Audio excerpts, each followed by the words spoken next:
Bienvenue dans l'Himalaya. Salut à tous. On se retrouve aujourd'hui pour parler de Yeti et compagnie, Smallfoot en version originale, réalisé par Karey Kirkpatrick. Donc c'est un homme, je précise parce que Karey, ça fait un peu penser à un nom de femme, mais non, c'est un homme, un Américain. Donc Yeti et compagnie raconte l'histoire de Migo. Migo, je tiens à le préciser, parce que pendant tout le film, j'ai cru qu'il s'appelait Nigo, que c'était un jeu de mots pour faire rigoler les enfants, mais non, c'est Migo, donc c'est un peu plus, c'est mieux. Qui vit donc avec toute sa famille, tout son village au sommet de l'Himalaya. Et un jour, où il commence à apprendre le boulot de son père, et donc le boulot qu'il va avoir pour lui toute sa vie, il se retrouve projeté hors de son village et il rencontre un petit pied, donc les petits pieds, donc Smallfoot, le titre original, un petit pied, c'est nous, donc il rencontre un humain et du coup il va un peu en revenant dans son village pour annoncer cette nouvelle à tout le monde, il va un peu tout chambouler parce que il y a un porteur de pierre chez eux qui dit que non, les petits pieds n'existent pas, t'as inventé. Du coup, vous le voyez venir, il a un peu chamboulé les croyances du village. Et donc, ça va être un peu l'objet du film, c'est de retrouver un petit pied, d'essayer d'établir un premier contact, puis de le ramener, enfin, voilà. Donc le film le contexte du film nous est présenté en quelques minutes, littéralement, et ça va être un premier défaut d'ailleurs que j'ai eu avec ce film, même si ça passe, mais c'est qu'en fait tout le contexte, l'histoire, les gens, le village, tout ça, tout nous est expliqué très rapidement en littéralement 3 minutes dans une chanson. Et ça c'est un peu le cadeau empoisonné de ce film, je trouve, parce que quand j'ai vu que ça allait être une comédie musicale, pas à fond comme Disney, parce qu'il y a 5 chansons je crois, et pour la première heure, après il y en a plus. Et c'est pas vraiment de la comédie musicale à fond, genre ils sont tristes et puis ils peuvent se mettre à chanter. Non, généralement c'est dans les moments joyeux, généralement. Et il y en a même que j'aime bien. Par exemple, celle qu'un humain chante dans un bar. Celle-là, elle est plutôt bien. Enfin, elle passe plutôt bien, je trouve. Celle du début aussi, parce que tout est joyeux, on voit, enfin, tout nous est présenté tout ça. Mais c'est vrai que le petit problème, c'est que on nous présente tout ça dans littéralement un générique, quoi. C'est ce qui est en plus une blague. Vous allez dire que je parle que de lui, mais ce qui est un gag dans un épisode du Joueur du Grenier, je sais plus dans quel épisode, mais il fait la blague, quoi. C'est la blague qu'on explique tout dans le générique, donc je trouve ça un peu mauvais et un peu dans un film pour enfants, parce que forcément donc il chante vite, ça se bouscule et tout, puis il y a des gags en plus en moment d'un certain moment de la chanson, donc c'est un peu dangereux entre guillemets de tout expliquer dans une chanson, parce que ça passe très très vite et donc les enfants peuvent décrocher et pas tout comprendre, louper quelques informations. Et même moi en plus globalement j'ai un peu oublié ce qu'il disait dedans. Donc voilà, c'est la première chose que j'ai pas aimé dans ce film, c'est que il chante. Et vraiment quand j'ai vu ça, je fais s'il vous plaît, faites pas comme du Disney, quoi. C'est pas que j'aime pas Disney, mais c'est leur truc, quoi. Enfin, je dis pas par là que c'est leur truc, donc faut pas faire comme eux maintenant, mais c'est bon. On se farcit déjà les Disney avec des personnages qui chantent tous les 5 minutes. Ce serait bien que les autres studios ne fassent pas pareil avec leurs dessins animés. D'ailleurs, je sais même pas quel studio, je sais même pas si c'est Blue Sky ou c'est Warner Bros. Donc voilà, un truc complètement différent, quoi. C'est loin de Disney, parce que Disney n'a pas encore acheté la Warner. J'espère qu'elle rachètera jamais, mais c'est pas grave. Première incohérence d'ailleurs, parce que dans ce générique, dans cette chanson, on voit que, donc, pour bien expliquer, il y a un personnage dedans qui porte une robe de pierre, et sur ces pierres, il y a des lois inscrites dessus. Sculptées littéralement dans la pierre. C'est la légende une de leurs croyances, quoi, c'est que les pierres ont été sculptées comme ça, avec les lois dessus. Et on très rapidement, 10 secondes dans la chanson, on est introduit à des gens qui n'y croient pas. Clairement des athées ou des repentez-vous, ils vous mentent, enfin je sais pas, mais des yétis donc qui dit non mais peut-être que les pierres ont tort, que c'est pas vrai tout ça, enfin pas forcément qu'on nous mente, mais que c'est un peu faux quoi, c'est pas forcément vrai. Donc on introduit ces personnages-là qui n'y croient pas ou qui essayent de réveiller un peu la populace. Et 30 minutes après dans le film, enfin plus tard dans le film, quand Migo, j'allais dire Nigo, quand Migo a rencontré le petit pied et qui revient annoncer tout ça à son village, bah non, tout le monde dit non mais tu dis n'importe quoi, il est même exilé en plus et personne ne s'y oppose quasiment. Enfin exilé pour le faire réfléchir, c'est pas méchant non plus. Mais enfin ces gens-là ne disent rien. C'est là globalement vraiment, il y a personne dans la foule pour dire bah oui en fait il a raison, on vous le dit depuis le début, les pierres sont, enfin ces athées, je suis ces fameux athées qu'on voit dans la première chanson, ils disent rien. C'est vraiment au tout début voilà ils disent non c'est peut-être des conneries. Et on voit que tout le village dit bah non c'est toi qui as tort, les pierres ont raison, enfin depuis longtemps. Donc bon c'est pas petite incohérence comme ça que je sais même pas comment j'ai pu la remarquer d'ailleurs, mais bon. Ah oui, c'était d'ailleurs en notant mes notes, en organisant un petit peu mes notes que j'ai pu le remarquer.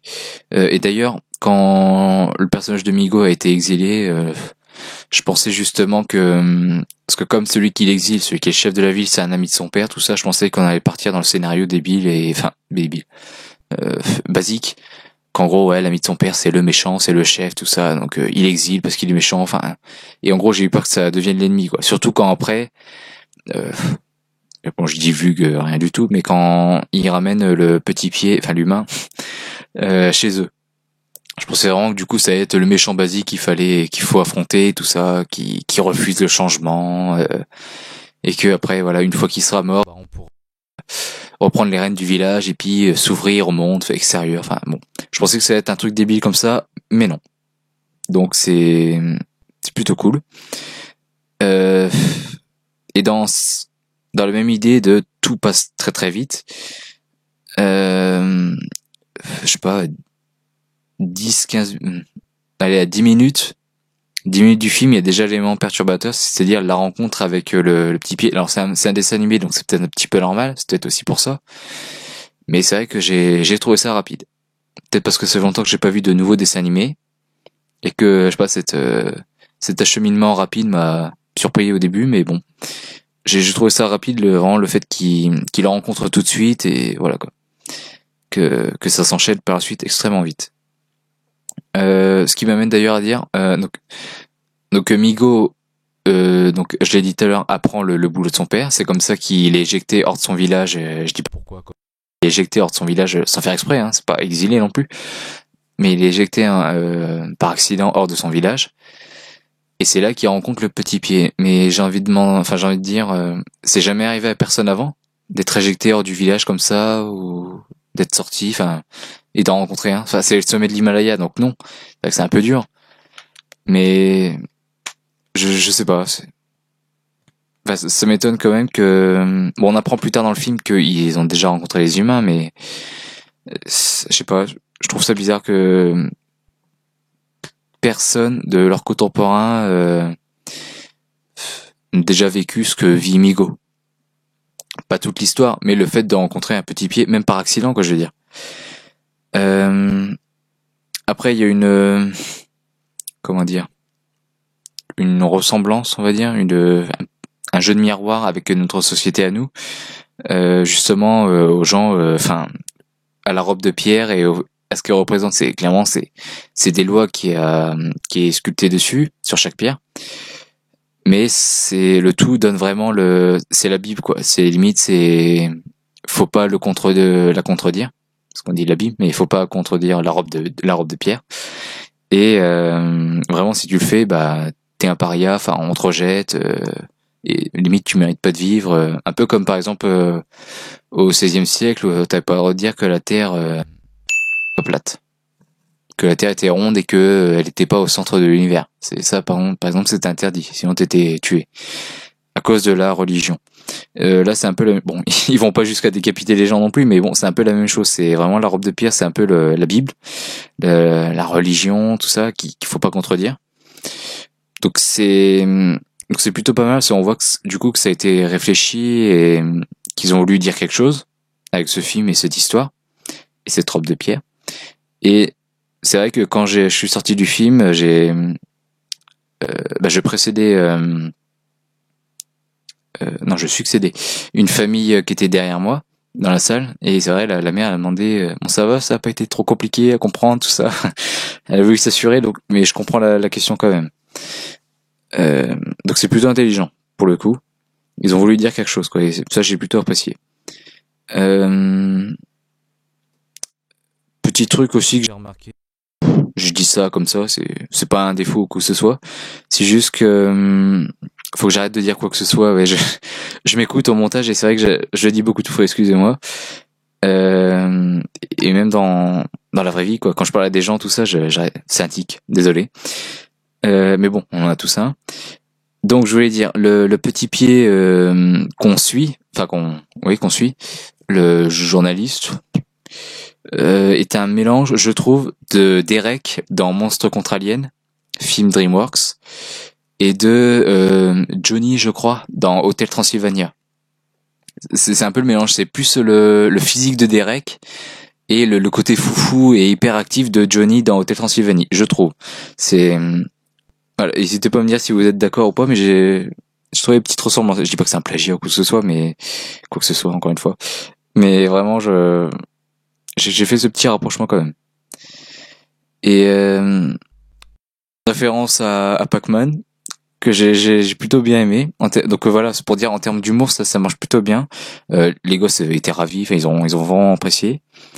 Ils ont bien rigolé, même parfois encore comme pour Johnny English, à suivre le dialogue. Même si c'est vrai qu'il y a beaucoup de gags du style je glisse sur une peau de banane, alors je tombe et puis je fais tomber le plein de trucs et je me cogne en me relevant, enfin voilà, de l'humour qu'on a déjà tous vu si on a 20 ans ou plus. Mais bon, pour les gosses 5-6 ans ça passe, quoi, pour eux c'est nouveau. Et c'est vrai que c'est plutôt drôle pour tout le monde, notamment pour un comic relief un Yeti qui, j'ai oublié son nom, mais je trouve que c'est Simon ou Sonny, enfin je sais plus, non, maintenant parce que c'est des noms un peu étranges, enfin des noms à eux, quoi, je veux dire. Et attendez, là je regarde, Flim, ouais, je crois que c'est ça, Flim. Ouais, parce que je croyais que c'était Flynn, un truc comme ça, mais non, c'est Flim. Et lui, c'est un petit qui dit ce que tout le monde pense, quoi. Ce que tout le monde pense tout bas. Donc son personnage est plutôt bien et drôle, notamment avec un gag qui revient plusieurs fois où il doit peser le pour et le contre. Voilà, j'en dis pas plus, mais c'est vraiment pas mal. Et la référence à Pac-Man, donc à la fin, qui est vraiment bien aussi, et qui est bien trouvé, je trouve. Et qui est pas juste là pour faire une référence, c'est juste en plus c'est que ça marche, quoi, c'est pas, enfin, je vous laisse voir. Donc voilà, donc ça va être la vidéo la plus courte de ma chaîne pour l'instant, parce que j'ai plus rien d'autre à dire. Donc c'est plutôt sympa. Si vous l'avez encore au cinéma, n'hésitez pas à aller le voir. Moi j'ai plutôt aimé, puis ça vaut l'achat en Blu-ray. C'est un des petits dessins animés que j'aime bien, les dessins animés. Et puis c'est un film, ouais, que je pourrais aimer revoir, hormis les passages où il chante. Mais au moins pour les chansons, voilà, j'aimerais bien les écouter en VO du coup. Donc je serais content de la voir. Ah oui, aussi, j'ai trouvé que le design des Yeti, alors c'est sympa, mais ça me fait un peu penser, je sais pas, entre Monstre et compagnie et puis je sais pas, et une autre bête, mais j'ai oublié laquelle. Une autre bête dans un autre dessin animé. Peut-être, ouais, Monstre et compagnie. Et ça fait très Monstre et compagnie, mais bon, c'est pas très grave. Au pire, c'est des Yeti, donc ils ont un peu tous la même gueule au final. Puis Ouais, donc là, les notes, je regarde mes notes et non, je crois avoir tout dit. Ouais, bah c'est bon. Euh, Petite annonce du coup, enfin pour vous prévenir, il y aura pas je donnerai pas mon avis sur First Man du coup, ce que je l'avais promis, et parce que je l'ai raté. Voilà, toutes les horaires ne m'avantageaient pas parce que c'était toujours dans l'après-midi et moi je bosse. Et donc c'était un peu la merde. Et puis le soir, 21h30, tout ça, pour un film de 2 heures, voilà. Rentrer chez moi à minuit, je me voyais pas aller bosser le lendemain.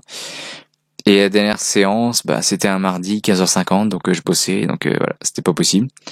Donc du coup, bah, j'essaierai de le voir, et puis pour la sortie Blu-ray, ou en fin d'année, je sais pas. Ouais, peut-être en fin d'année, j'essaierai de le voir, et puis je ferai une vidéo rattrapage, pour plagier un petit peu du Rendal, désolé. Mais je ferai une vidéo rattrapage de tous les films que j'ai pas parlé cette année, et dont j'ai envie de parler. Et donc voilà, donc là on est vendredi le 16. Donc j'ai vu Yeti et compagnie, tout ça, donc il y a pas longtemps.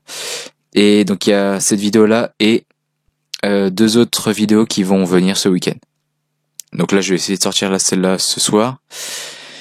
Et samedi et dimanche, samedi 17 et dimanche 18, il y aura 2 autres vidéos qui vont sortir sur des films, je ne dis pas lesquels, je vous laisse la surprise. Donc si ça vous intéresse, bah, n'hésitez pas à vous abonner, à partager cette vidéo, si jamais quelqu'un veut un avis sur ce film. Un avis court en plus, voilà, je me suis amélioré. C'est un peu plus court que les autres vidéos. Et, et voilà, donc n'hésitez pas à commenter aussi pour donner votre avis, surtout si vous n'êtes pas d'accord. Donc moi je vous dis à bientôt pour le prochain avis, qui sort donc demain soir. Peut-être avant, mais demain soir. Donc voilà, à vous de rester connectés. Salut à tous.